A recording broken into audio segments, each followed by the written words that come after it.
The war room deep inside the council building had no windows and no decorations.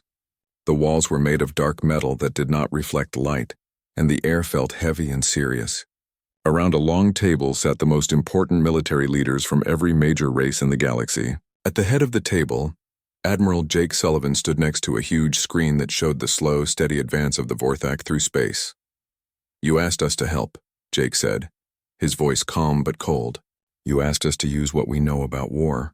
But first you need to understand what that means." Colonel Amy Rodriguez walked to the front of the room. She was a small woman with dark hair and steady hands, but when she spoke, her voice made everyone listen. "You want to know about human war? Let me tell you about Stalingrad. It was a city on our world where humans fought other humans for months. They fought in buildings that were falling down. They fought in sewers underground. They fought for every room, every hallway, every staircase. When they ran out of bullets, they fought with knives. When they ran out of knives, they fought with rocks and bare hands." The screen behind her showed pictures from old Earth books. Alien delegates leaned forward to look at images of humans fighting in the snow and ruins. Many of them made soft sounds of surprise or fear. "This is the Battle of Thermopylae," Colonel Rodriguez continued, changing the picture. 300 human soldiers held a narrow pass against an army of thousands. They knew they would die, but they fought anyway because their families were behind them and they would not let the enemy pass. Dr. Lisa Martinez stepped up next to the colonel. "These battles happened thousands of years ago, but humans never stopped fighting. We fought with sticks and stones, then with metal swords, then with guns that could kill from far away. We fought on land, on water, in the air, and finally in space." General Marcus Thompson joined them at the front. He was an old soldier with gray hair and scars on his face from battles in the outer colonies. "You see, the problem with how you fight is that you think like prey animals. You bunch up together for protection. You try to avoid getting hurt. You run away when things get dangerous." Commander Theiss from the Altarian fleet looked confused. "Is that not the smart thing to do? Why would anyone want to get hurt?" "Because sometimes," Jake said, "you have to be willing to lose everything to save what matters most." Humans learned that lesson over and over again for thousands of years. The screen changed to show maps of old Earth battles. Dr. Martinez pointed to different places as she spoke. Here at Normandy, human soldiers jumped out of ships and ran across a beach while enemy guns shot at them. Thousands died, but they kept running because they knew their friends were counting on them. Here at Midway, human pilots flew their planes directly into enemy ships, destroying themselves to win the battle. "You killed yourselves on purpose?" asked Minister Krell, his 6 legs moving nervously under the table. "When we had to," Colonel Rodriguez answered simply. "When it was the only way to protect something more important than our own lives." Lieutenant Commander Kate Bennett walked to a different screen that showed Vorthak battle recordings. "Look at how they fight. They send wave after wave of ships forward, trying to overwhelm you with numbers. It works because you fight them the way civilized people fight. You try to stay safe while shooting at them from far away." "What is wrong with that?" asked Captain Morix. "Nothing if you are fighting other civilized people," Kate replied. "But the Vorthak are not civilized. They are predators, just like humans used to be before we learned to control ourselves." Jake walked to the center of the room so everyone could see him clearly. Every other race in this galaxy evolved from animals that were hunted by bigger, stronger creatures. You learned to run away, to hide, to work together for protection. That is why you are so good at science and art and building beautiful things. "And humans?" asked Elder Saran. "Humans evolved from hunters," Dr. Martinez said. "We were the creatures that chased other animals until they were too tired to run anymore. We learned to work together not to hide from predators, but to become better predators ourselves." The room was very quiet. Jake could see the alien faces trying to understand what this meant. Some looked scared, others looked curious, and a few looked like they were starting to understand why the Council had called for human help. "Show them the real numbers," Jake said to Kate. Kate pressed buttons on her control pad and new information appeared on the screens. "In every battle against the Vorthak, you have lost between 60 and 80% of your ships. The Vorthak lose maybe 10 or 15% of theirs. You think this is normal because you are trying not to get hurt. What would humans do differently?" asked Ambassador Velix. "Everything," Colonel Rodriguez said. "First, we would not try to protect our ships. Ships can be built again. The goal is to hurt the enemy as much as possible, even if it means losing everything we have." General Thompson activated a new display showing human battle tactics. "This is called a ramming attack. You fly your ship directly into the enemy ship at full speed. Both ships are destroyed, but if you aim right, you can take out a ship much bigger than yours. Several aliens made shocked sounds. That is suicide, said Commander Thiss. No, Jake corrected. Suicide is killing yourself for no reason. This is sacrifice, giving your life to accomplish something important. Dr. Martinez moved to another screen. Humans also learned to fight dirty. We learned that honor and fairness are luxuries you cannot afford when you are trying to survive. If you need to trick the enemy, you trick them. If you need to attack when they are not ready, you attack. If you need to hurt them in ways that seem cruel, you do it. But that is not how civilized beings behave, protested Minister Krell. You are right, Jake agreed. It is not civilized. But the Vorthak are not civilized either. You cannot beat a monster by being polite to it. Kate brought up recordings of human soldiers training for ground combat. Look at this. These are human Marines practicing to fight inside enemy ships. They train to fight in small spaces where they cannot see very far. They learn to kill quickly and quietly. They learn to keep fighting even when they are hurt and scared. Why would anyone want to fight inside an enemy ship? Asked Captain Morix. That sounds terrible. Because sometimes that is the only way to win, Colonel Rodriguez explained. If you want to destroy a Vorthak command ship, you cannot do it by shooting at it from outside.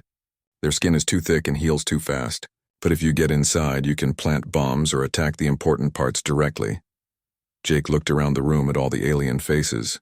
You asked us to help you fight the Vorthak. But fighting them the human way means doing things that will seem wrong to you. It means sending soldiers to die on purpose. It means using tricks and lies. It means being more ruthless than the enemy. And you think this will work? Asked Elder Saren. I think it is the only thing that might work, Jake replied. The Vorthak are like a disease. They spread from world to world, eating everything they find. You have been trying to cure the disease by being nice to it. Humans learned long ago that sometimes you have to cut out the diseased parts, even if it hurts. Dr. Martinez activated one final screen showing Earth's history. This is what humans did for 10,000 years. We fought each other over food, over land, over ideas about how to live. We got very good at killing because we had to be. The ones who were not good at it died out. But you stopped fighting each other, observed Ambassador Velix. You learned to live in peace. We learned to control our violent nature, Jake said. We did not lose it. It is still there, waiting for when we need it. And right now the galaxy needs it very badly. General Thompson stood up. If you want our help, you need to understand what you are asking for. Human war is not clean or pretty or fair. It is ugly and brutal and efficient. We will do things that will give you nightmares, but we will win. The aliens looked at each other, having quiet conversations in their own languages. Jake watched them and wondered if they really understood what they were getting into.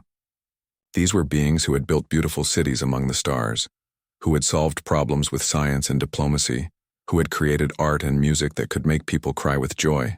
Now they were asking the most violent species in the galaxy to save them. What do you need? Zephan asked finally. Complete control over all military operations, Jake said. No questions about our methods. No interference from politicians. And no complaints afterward about what we had to do to win. You want us to trust you completely, said Commander Thiss. Yes, Jake replied. Because the moment you start telling us we cannot do something because it is too violent or too cruel, that is the moment we lose this war.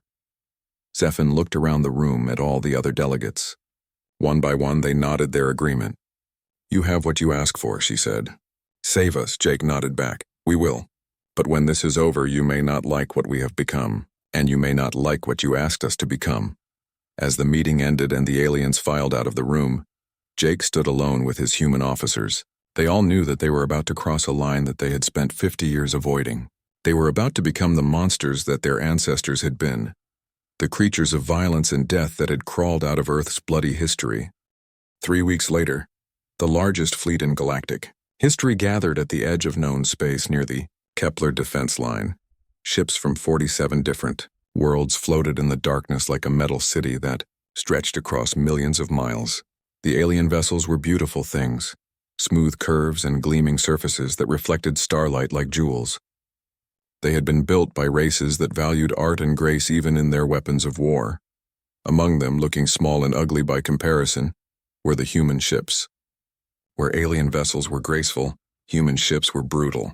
They had thick armor welded over weak spots, extra weapons bolted to their hulls, and scars from 100 small battles. They looked like what they were, tools built by a species that had learned to fight the hard way.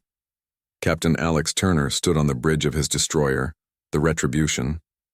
Through the main window he could see the massive Altarian dreadnought Harmony floating nearby. It was 10 times bigger than his ship and carried enough firepower to destroy a small moon. But Alex knew something that the Altarian captain did not know. Size and power meant nothing if you did not know how to use them. "Captain," said his communications officer, Lieutenant Sarah Kim, "Admiral Sullivan is calling for all ship commanders." Alex activated the main screen and saw Jake Sullivan's face appear, along with dozens of other human and alien captains. Jake looked tired, but his eyes were sharp and focused.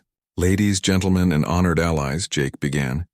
"In approximately 4 hours, the Vorthak fleet will arrive at this position. Today we find out if 20,000 years of human warfare can stop them." Captain Rachel Green commanded the assault carrier Independence, a ship that looked more like a flying fortress than a normal vessel. Her ship carried 2,000 Marine soldiers, each one trained in the kind of close combat fighting that aliens thought was primitive and outdated. "Admiral," she said, "my Marines are ready for boarding operations." "Good," Jake replied. "Remember, everyone, the aliens will handle the long-range fighting. That is what they do best. Our job is to get in close and do the things that civilized people cannot do." Dr. Lisa Martinez appeared on another part of the screen, surrounded by computer displays and star charts. Next to her stood Dr. Peter Chang, a thin man with glasses who had spent the last 3 weeks studying every piece of information they had about Vorthak tactics. "We have identified the command structure," Dr. Chang said. "The Vorthak use a hive mind system. There are 3 large bioships at the center of their fleet that control all the smaller vessels. Destroy those, and the rest become confused and weak." "Easier said than done," commented Captain Tony Martinez, who commanded a stealth ship designed for special operations. "Those command ships are protected by hundreds of smaller vessels. No one has ever gotten close to them." "No one civilized has tried," corrected Colonel Amy Rodriguez. She was aboard the Independence with Captain Green, preparing her Marines for what everyone knew would be a desperate fight. "The aliens always try to fight fair, keeping their distance and using proper tactics. Humans fight to win." Admiral Sullivan brought up a tactical display showing the expected Vorthak formation. "Here is how this is going to work. The alien fleets will engage the enemy in traditional battle lines, keeping them busy with long-range fire. Meanwhile, human ships will execute what we are calling Operation Bloodhound." The display changed to show small groups of human ships breaking away from the main fleet and diving directly into the Vorthak formation. Captain Turner felt his stomach tighten as he looked at the plan. It was insane, suicidal, and completely against every rule of space combat he had learned in the academy. It was also probably their only chance to win. "Phase 1, Jake continued. "Destroyer groups will penetrate the enemy formation using ramming tactics and close-range combat. Your job is to create chaos and draw attention away from the real target." "Phase 2, added Captain Green. "Assault carriers will launch Marine boarding parties directly into Vorthak bioships. Marines will fight their way to critical systems and plant nuclear charges." "Phase 3, finished Dr. Martinez. "Stealth ships will use the confusion to approach the command vessels and deliver our special surprise." Captain Ellen Brooks, commanding the stealth ship Shadow, raised her hand. "What kind of surprise?" Dr. Chang smiled, but it was not a happy expression. "We have been studying Vorthak biology for 3 weeks. We found something interesting. Their hive mind depends on a specific type of brainwave. We have built a device that can disrupt those waves, but only if we can get it close enough to the command ships." "How close?" asked Captain Brooks. "Inside the ship," Dr. Martinez said quietly. The silence on the communication channel was complete. Every human captain understood what this meant. Getting inside a Vorthak command ship was essentially impossible. The bioships had thick, living hulls that could heal damage faster than most weapons could create it. They were protected by thousands of smaller vessels that attacked anything that came close. And even if someone managed to get inside, the corridors would be filled with Vorthak soldiers designed specifically to kill intruders. "Sir," said Captain Turner, "what are our expected survival rates?" Jake was quiet for a moment before answering. "Honestly, about 30% for the destroyer crews. Maybe 50% for the assault carrier crews. For the stealth teams, he shrugged. We are not sure anyone comes back from that. Captain Green looked at her Marine commanders. Colonel Rodriguez, are your people ready for this? Amy Rodriguez had been a Marine for 20 years. She had fought in the border wars against pirates and criminals. She had led boarding parties against enemy ships, but she had never faced anything like the Vorthak. My Marines signed up to protect humanity and our allies, she said simply. If this is what it takes, then this is what we will do. Remember, said Dr. Martinez, the Vorthak fight like animals, but they are smart animals. They will adapt to your tactics quickly. You need to hit them fast and hard before they figure out how to counter what you are doing. Captain Turner studied the tactical displays one more time. The plan was based on principles that went back to the earliest human wars: confusion, surprise, and the willingness to accept terrible losses to achieve important goals. Admiral, he said, what about the alien fleets? How much do they know about what we are planning? They know we are going to attack aggressively, Jake replied. They do not know the details. Some things are better kept secret until the last moment. The truth was that most of the alien commanders would be horrified if they knew what the humans were planning. Ramming attacks, suicide missions, and boarding actions were not part of civilized warfare. But Jake knew that civilized warfare would not work against the Vorthak. All ships, Jake announced, begin final preparations. Captains, make sure your crews understand what we are facing. The Vorthak do not take prisoners. They do not negotiate. They eat everything they encounter and move on. Today we stop them, or they eat the galaxy. Captain Turner turned to his crew. They were young men and women from Earth and the human colonies, trained in the latest technology but carrying the genetic memories of 10,000 years of human warfare. You heard the Admiral, he said. Check your weapons, check your armor, and check on your friends. In 4 hours, we are going to show the galaxy what humans do when someone threatens our home. Lieutenant Sarah Kim looked nervous, but her voice was steady when she spoke. Captain, do you really think we can win? Turner looked out at the vast alien fleet, thinking about all the advanced technology and civilized tactics that had failed to stop the Vorthak. Then he looked at his own ship, scarred and ugly but crewed by humans who understood violence in ways that peaceful aliens never could. Sarah, he said, we are going to do something that no civilized species would ever attempt. We are going to get close enough to touch our enemies, and then we are going to kill them with our bare hands if we have to. The Vorthak think they are the ultimate predators, but they have never met anything like us. Across the fleet, similar conversations were happening on every human ship.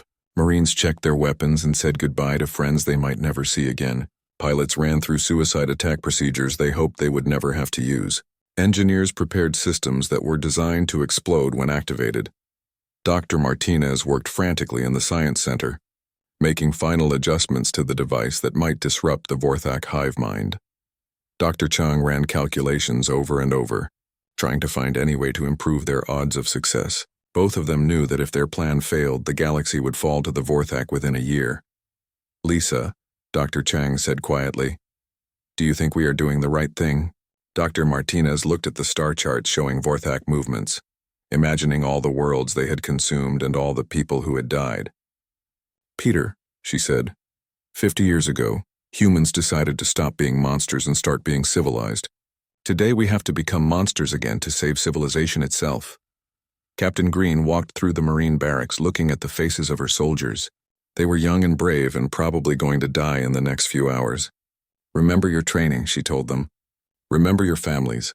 Remember that somewhere behind us are billions of people who are counting on us to stop the things that want to eat them.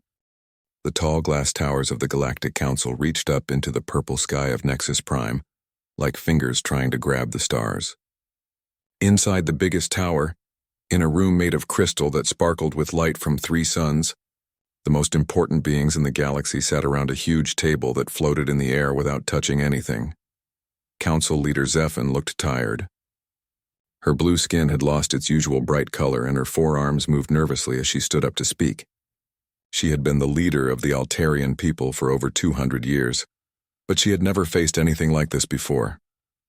My friends, she said, her voice shaking just a little. We are in great danger. The Vorthak have taken 3 more star systems this week. Our ships cannot stop them. Our weapons do not hurt them enough. They keep coming and coming like a wave of death. Admiral Jake Sullivan sat with the small group of humans near the back of the room. He was a big man with gray hair and scars on his hands from old battles. Next to him sat Dr. Lisa Martinez, a smart woman who studied how different alien races lived and thought. She wore simple clothes and had kind eyes, but Jake knew she was one of the smartest people he had ever met. The humans had only been part of the Galactic Council for 50 years. That was not very long compared to some of the other races who had been traveling between stars for thousands of years. Most of the aliens still thought of humans as the new kids who did not know much about anything important. "How many ships have we lost?" asked Commander Thys from the Altarian fleet. His voice sounded scared. "Over 400 in the last month," Zephyr answered. "The Vorthak ships are alive. They heal themselves when we hurt them. They learn from every battle. They are getting smarter and stronger while we get weaker." Jake had seen the reports. The Vorthak were not like any enemy the galaxy had faced before. They did not build ships the way other races did. Instead, they grew them like plants or animals. The ships had thick skin that could heal cuts and burns. They had teeth and claws instead of normal weapons. And they were all connected by some kind of invisible link that let them work together like parts of one giant creature. Dr. Martinez leaned forward in her chair. She had been studying the Vorthak for months, trying to understand how they thought and why they attacked other races. "Have you tried talking to them?" she asked. Many of the aliens looked at her like she had said something silly. Zephyr shook her head. "They do not talk. They do not trade. They do not make deals. They just eat everything in their path and move on to the next world." "Like locusts," Jake said quietly, but everyone heard him. "What are locusts?" asked Minister Krell from the Centauri Republic. He was a short, fat creature with 6 legs and skin that looked like tree bark. "Insects from our world," Dr. Martinez explained. "They travel in huge groups and eat all the plants they can find. When they finish eating everything in one place, they fly to the next place and start eating again." "Yes," Zephyr said, nodding. "That is exactly what the Vorthak do, but instead of eating plants, they eat entire worlds. They take all the metals, all the water, all the life, and leave nothing behind but empty rock floating in space." The room was quiet for a long time. Jake could hear the soft humming of the air machines and the distant sound of ships taking off from the landing areas far below. He thought about Earth, about his wife and children who lived in a small house near the ocean. He thought about all the people on all the worlds who did not know that death was coming for them. "What about the defense lines?" asked Captain Morix from the Rigel Commonwealth. "Surely we can build walls in space to stop them." "We tried that at the Kepler system," Zephyr said sadly. "We put our best ships and our strongest shields around the planets. The Vorthak broke through in 6 hours. 6 hours to destroy defenses that took us 5 years to build." Jake felt a cold feeling in his stomach. The Kepler system had been home to over 2 billion people. Now it was just empty space and dead rocks. "There must be something we can do," said Ambassador Velix from the Andromedan Union. She was tall and thin with silver skin that reflected light like a mirror. "We are the most advanced civilizations in the galaxy. We have science and technology that can do amazing things." "The Vorthak do not care about our science," Zephyr replied. "They do not care about our technology. They care only about consuming and growing stronger. Every world they take makes them bigger and more dangerous." Dr. Martinez raised her hand to speak. "What about military strategy? Different ways of fighting?" Several aliens made sounds that Jake realized were laughs, but not happy ones. "Dr. Martinez," said Zephyr gently, "most of our races stopped fighting wars thousands of years ago. We solved our problems with words and trade and cooperation. The art of war is something we left behind when we reached for the stars." "But not all races," said a quiet voice from the corner of the room. Everyone turned to look at Elder Sarin from the Tau Ceti Council. He was very old even for his long-lived species, and his wrinkled skin was covered with marks that showed his age and wisdom. When he spoke, everyone listened because he had been alive longer than most civilizations. "There is one race among us," Elder Saran continued, "whose people never stopped fighting. One race that spent thousands of years learning how to kill their own kind in the most efficient ways possible." Jake felt every eye in the room turn toward the human section. His mouth went dry and his hands started to sweat. He knew what the old alien was going to say before he said it. "The humans," Elder Saran said, pointing one long finger at Jake and Dr. Martinez. "They come from a world where war never ended, where creatures fought each other for food, for land, for ideas, for reasons that made no sense to civilized minds. While we learn to live in peace, they learn to live in conflict. The silence in the room was so complete that Jake could hear his own heartbeat. Dr. Martinez looked uncomfortable, and he knew she was thinking about all the history books she had studied, all the wars and battles and terrible things that humans had done to each other over the centuries.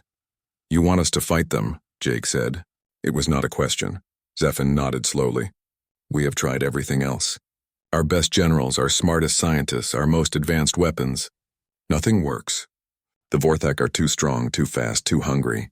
But maybe, just maybe, minds that understand violence can find a way to stop it." Jake looked at Dr. Martinez, then at the faces of aliens from dozens of different worlds, all looking at him with a mixture of hope and fear. They were asking humanity to become something they had spent 50 years trying not to be. They were asking humans to go back to being the violent, dangerous creatures they had been before they reached the stars. "What exactly are you asking us to do?" Dr. Martinez said. "Win." Zephyr replied simply. "Do whatever it takes to stop the Vorthak before they eat the entire galaxy. We give you complete authority over all military forces. You can use any weapons, any ships, any strategy you think will work." Jake felt the weight of 1,000,000,000,000 lives settling on his shoulders. He thought about his children again, about their bright faces and innocent questions about the stars. He thought about all the children on all the worlds who deserved to grow up in a universe where monsters did not eat planets. "We will need time to prepare," he said finally. "How much time?" asked Zephyr. Jake looked at the star map showing the Vorthak advance, calculating distances and travel times in his head. 3 weeks. Maybe 4 if we are lucky." "You have whatever you need," Zephyr promised. "Ships, weapons, soldiers, anything." As the meeting ended and the aliens began to leave, Jake sat quietly with Dr. Martinez.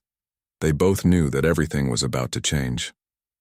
The galaxy was asking humanity to save it, but the price might be becoming the very thing they had tried so hard to leave behind. "Are we doing the right thing?" Dr. Martinez asked softly. Jake watched the last alien representative disappear through the crystal doors. Outside the windows, he could see ships from 100 worlds preparing for a war they did not know how to fight. "I do not know," he said honestly, "but I know what happens if we do nothing." They sat together in the empty room, 2 humans carrying the hopes and fears of an entire galaxy, and began to plan for the kind of war that civilized species had forgotten how to fight. The Vorthak came out of hyperspace like a living nightmare given form.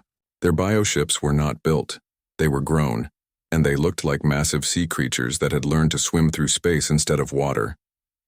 The smallest ones were the size of human destroyers, with thick hides covered in what looked like scales or armor plates. The largest were bigger than cities, with tentacles that writhed in the vacuum and mouths full of metal teeth. Admiral Jake Sullivan watched from his command ship as sensors counted the enemy vessels. 2,000 bioships of various sizes, all moving in perfect coordination like parts of a single organism. At the center of the formation, 3 massive command ships pulsed with sickly light, their bioluminescent patterns visible even from thousands of miles away. "All alien fleets," Jake broadcast, "begin standard engagement procedures. Draw their attention and keep them busy." The response was immediate and magnificent. Altarian dreadnoughts opened fire with particle beams that could melt asteroids. Centauri battlecruisers launched volleys of guided missiles that sparkled like deadly fireworks. Andromedan ships fired exotic energy weapons that twisted space itself. The combined firepower of 47 civilizations lit up the darkness between the stars. The Vorthak bioships shrugged off the attack like elephants being stung by bees. Their thick hides absorbed energy weapons, and their healing factor closed wounds almost as fast as they were made. Missile impacts left craters that filled themselves within minutes. The alien weapons, designed for fighting other technological civilizations, were simply not effective against living ships that could repair themselves. But the attack served its purpose. The Vorthak formation began to spread out, smaller bioships moving forward to engage the alien fleets while the command ships remained safely in the center. It was exactly what Jake had hoped would happen. "All human ships," he announced, "execute Operation Bloodhound. Remember, we are not trying to win a fair fight. We are trying to cause maximum damage in minimum time." Captain Alex Turner took the Retribution into a steep dive toward the enemy formation.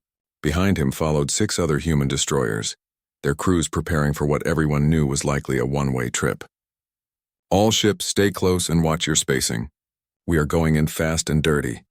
The first wave of Vorthak defenders moved to intercept them, These were medium-sized bioships, each one armed with organic weapons that fired streams of acid and clusters of bone-like projectiles.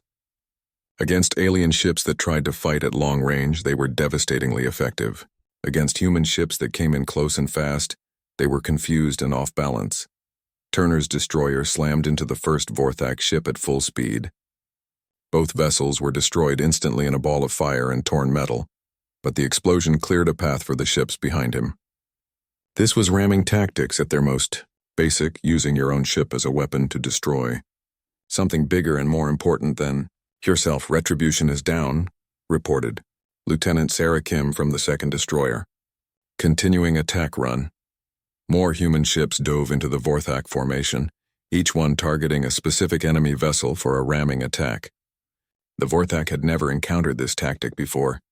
In their experience, enemy ships tried to stay alive, not throw themselves at the nearest target like guided missiles. Captain Rachel Green watched the destroyer attacks from her assault carrier Independence. Her ship was loaded with 2,000 Marines, each one equipped for the kind of close-quarters combat that had made humans feared throughout their own history. "Colonel Rodriguez," she said, "are your people ready?" Amy Rodriguez looked at her Marines one last time. They wore armor designed for fighting in confined spaces and carried weapons that would work even in the twisted corridors of a bioship. "As ready as anyone can be for this kind of insanity," she replied. The Independence launched a cloud of boarding pods, each one carrying 20 Marines toward the nearest Vorthak vessels. The pods were essentially guided missiles with life support, designed to punch through the thick hide of a bioship and deliver their human cargo directly into the enemy vessel. Marine Sergeant Bobby. Chen felt his stomach drop as his pod accelerated toward a Vorthak cruiser. Through the small window, he could see the enemy ship's surface, which looked more like the skin of a whale than the hull of a spacecraft. 30 seconds to impact, announced the pod's computer. Prepare for boarding action. The pod hit the bioship's hull and immediately began boring through with diamond-tipped drills and shaped charges. Within moments, Chen and his team were inside the enemy vessel, moving through corridors that pulsed with organic life. The walls seemed to breathe and the floor felt soft and warm under their boots. "Stay together and watch for movement," Chen ordered his Marines. "These things are alive, which means anything could be a weapon or a trap." The first Vorthak defenders appeared around a corner, creatures that looked like a cross between insects and reptiles, with multiple arms and teeth designed for tearing apart metal and flesh. The Marines opened fire with weapons specifically chosen for fighting in close quarters. Shotguns loaded with explosive shells, flamethrowers, and guns that fired tiny rockets. The battle inside the bioship was unlike anything in the textbooks. Marines fought hand-to-hand with alien creatures in corridors so narrow that they could barely move. When their guns ran out of ammunition, they used knives and clubs in their bare hands. When the corridor walls began bleeding acid, they wrapped themselves in protective gear and kept fighting.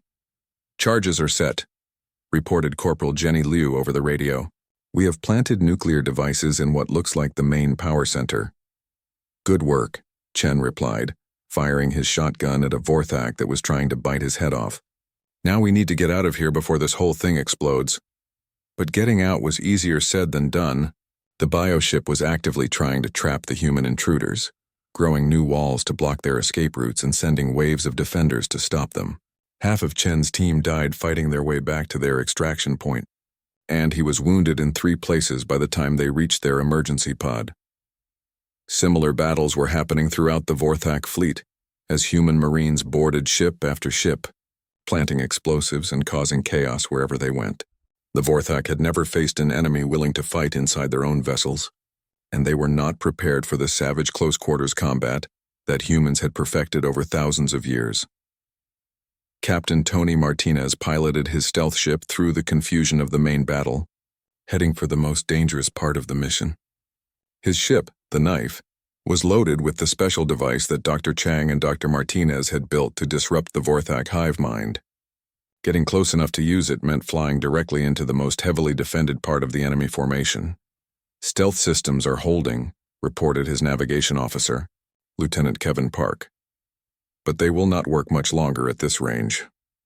The 3 Vorthak command ships loomed ahead like floating cities of flesh and bone. Each one was protected by dozens of escort vessels and defensive weapons that could destroy anything that came too close. Under normal circumstances, approaching them would be suicide, but these were not normal circumstances. The human attacks had thrown the entire Vorthak formation into chaos. Bioships were exploding from nuclear charges planted by marine boarding parties. Ramming attacks were destroying vessels faster than they could heal. The careful coordination that made the Vorthak so effective was breaking down as individual ships struggled to deal with threats they had never encountered before. "There," said Martinez, pointing at a gap in the defensive formation. "That is our chance." The knife accelerated toward the nearest command ship, its stealth systems hiding it from enemy sensors for just long enough to get within range. Martinez could see the massive bioship's surface in detail now, a writhing mass of organic components that pulsed with alien life. "Deploying the device," announced Dr. Lisa Martinez over the radio from the science station. "Remember, we only get one shot at this." The device was launched like a torpedo, designed to penetrate the command ship's hull and then activate its disruptive signal. If it worked, the hive mind connection would be severed and the entire Vorthak fleet would lose coordination. If it failed, the mission would have been for nothing. The device struck the command ship and burrowed deep into its organic structure. For a moment, nothing happened. Then the ship's bioluminescent patterns began to flicker and change, like a computer screen experiencing interference. "It is working," Dr. Martinez reported excitedly. "The hive mind connection is breaking down." Throughout the Vorthak fleet, the effects were immediate and dramatic. Bioships that had been moving in perfect coordination suddenly began bumping into each other, or flying off in random directions. Weapons fire became wild and unfocused. The disciplined swarm became a confused mob, but the victory came at a terrible cost. Of the human destroyer groups that had launched ramming attacks, only 3 ships survived. The Independence was drifting powerless, its hull breached in a dozen places and most of its Marines dead or missing. Captain Green herself was wounded and barely conscious, but she was still trying to coordinate rescue operations for her surviving crew. The emergency meeting hall in the Galactic Council building had been hastily prepared for the gathering. Representatives from 47 worlds sat in stunned silence, their faces showing a mixture of gratitude, horror, and something that might have been fear. At the center of the room, Admiral Jake Sullivan stood before them wearing a uniform that was torn and stained with blood, some of it his own.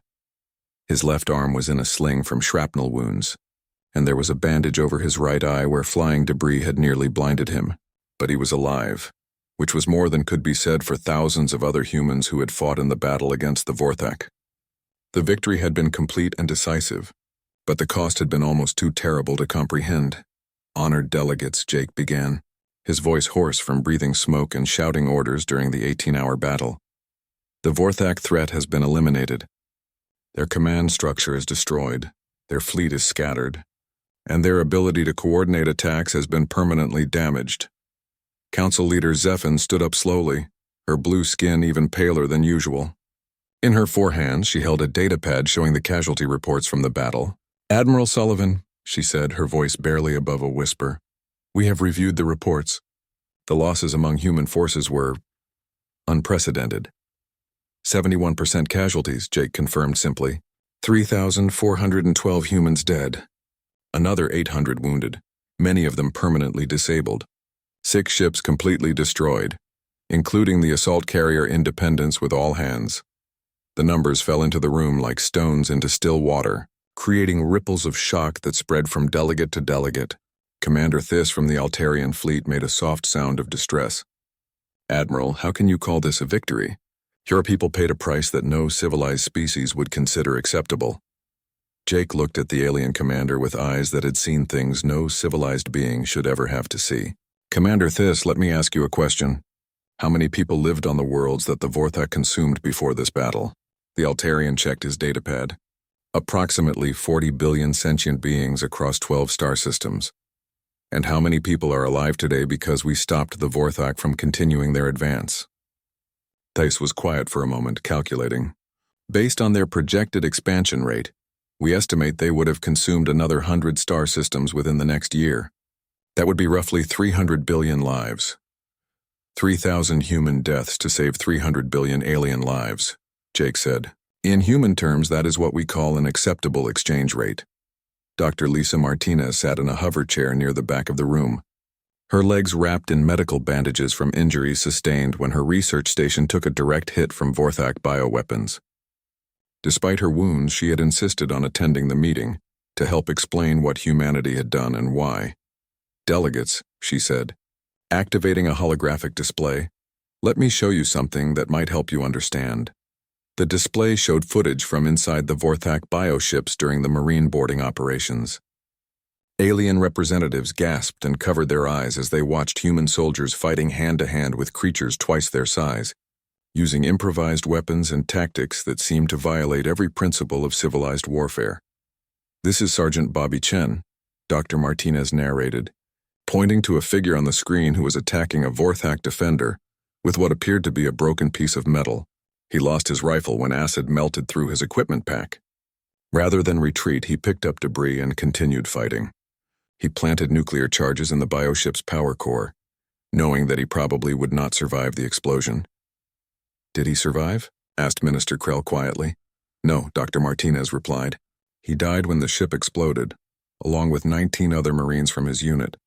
But that explosion disabled one of the Vorthak command vessels and saved thousands of lives on our ships."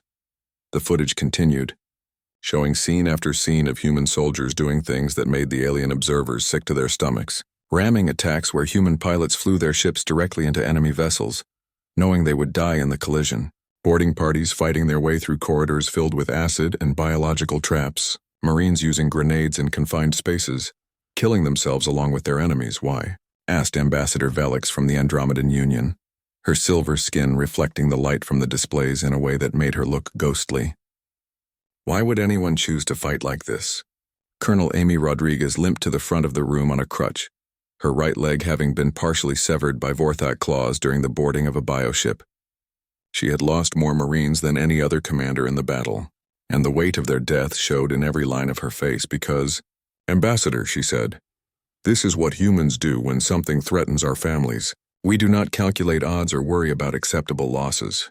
We do whatever it takes to stop the threat no matter what it costs us personally." "But the losses," protested Elder Saran from the Tau Ceti Council. "Surely there must have been another way." Jake shook his head. "There was no other way. You tried conventional tactics for months and lost 400 ships without seriously damaging the Vorthak. We used unconventional tactics for 18 hours and completely destroyed their ability to threaten the galaxy." Dr. Peter Chang, who had somehow survived the destruction of 2 different research stations during the battle, activated another display showing strategic analyses. The key was disrupting their hive mind coordination. But the only way to deliver the disruption device was to get close enough to touch their command ships. No civilized military would attempt such a mission because the survival rate was essentially 0. "And humans attempted it anyway," observed Captain Morix. "Humans did not just attempt it," Jake corrected. "Humans succeeded at it." Captain Tony Martinez and his crew knew they were flying a suicide mission, but they did it anyway because someone had to. The room was quiet for a long time as the alien delegates tried to process what they had learned. These were beings who had spent centuries developing advanced technology and sophisticated strategies for avoiding conflict. The idea of deliberately seeking out the most dangerous possible course of action was completely foreign to their way of thinking. "Admiral," said Zephin finally, "what happens now? The Vorthak are defeated, but they may adapt and return. Will humanity be able to fight them again if necessary?" Jake considered the question carefully. "The Vorthak will adapt, yes. They will develop new tactics and new defenses based on what they learned from this battle. But they will also remember what happened here. They will remember that humans are willing to die to protect what we care about. That kind of reputation tends to make potential enemies think twice before attacking. And if they attack anyway, then we will do this again," Jake said simply. And again until either they are all dead or we are. That is what humans do. We do not give up. We do not surrender. And we do not negotiate with things that want to eat our children. Dr. Martinez struggled to stand up from her chair, leaning heavily on a walking stick. "There is something else you need to understand," she said to the assembled delegates. "For 50 years, humanity has tried to integrate peacefully into galactic society. We have suppressed our violent instincts and tried to become the kind of civilized people that you could respect and trust. have succeeded admirably, said Ambassador Velix. Humans have been model citizens of the galaxy. But what you saw today, Dr. Martinez continued, that is what we really are underneath all the civilization and good manners. We are predators who learn to work together, and when something threatens our pack, we become very dangerous very quickly. The implications of her words settled over the room like a dark cloud. The alien representatives began to realize that they had not just witnessed a military victory, they had seen the true nature of the species they had invited to join their galactic community. Are you saying that humans are a threat to the rest of us? Asked Commander Thys nervously. I am saying that humans are a threat to anything that threatens the rest of you, Jake replied. Today that was the Vorthak. Tomorrow it might be something else. But as long as humans consider ourselves part of this galactic community, we will defend it with the same ferocity that we showed today. Colonel Rodriguez added, the difference is that we choose our targets. The Vorthak attacked indiscriminately, consuming everything in their path. Humans attack only those who threaten what we have decided to protect. And what have you decided to protect? Asked Elder Saran. Jake looked around the room at all the alien faces, beings from dozens of worlds who had welcomed humanity into their civilization despite their fears and reservations. All of you, he said. Your worlds, your people, your way of life. You asked us to help you fight the Vorthak, but what you really did was ask us to adopt you into our pack, and humans will do anything to protect their pack. The silence that followed was different from the earlier quiet. It was not the silence of shock or horror, but the silence of beings trying to understand their place in a galaxy that had suddenly become much more complicated. What do you want from us? Asked Zephin. The same thing we have always wanted.